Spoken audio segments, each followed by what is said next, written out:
അവർക്ക് തോന്നുന്നത് പോലെ ചെയ്യണമെന്നും പരമാനന്ദനായി കയറാനും പോയപ്പോൾ ഞാനോ ദൈവജനമോ തടസ്സം ചെയ്യുന്നതൊക്കെ ഇതുപോലെയുള്ള അക്രമങ്ങൾ അഴിമതികളും കണ്ട് ഞാൻ ഉണ്ടാതിരിക്കണം.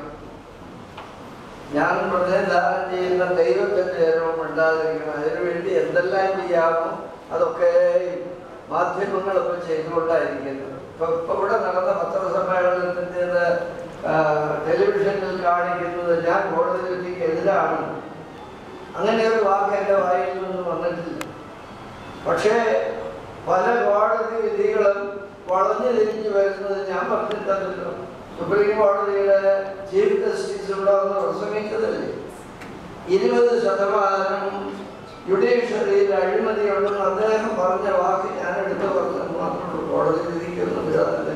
നീ അങ്ങനെ ആരെങ്കിലും സങ്കല്പിക്കുകയാണെങ്കിൽ അത് സത്യത്തിന് വേണ്ടി പറയുന്നത്, ദൈവനീതിക്ക് വേണ്ടി പറയുന്നത്. നമുക്കിപ്പോൾ സന്ധ്യ നമസ്കരിക്കുക, അപ്പോൾ ഒരുവിധം ശരിയാവും ബാക്കിയാണ്.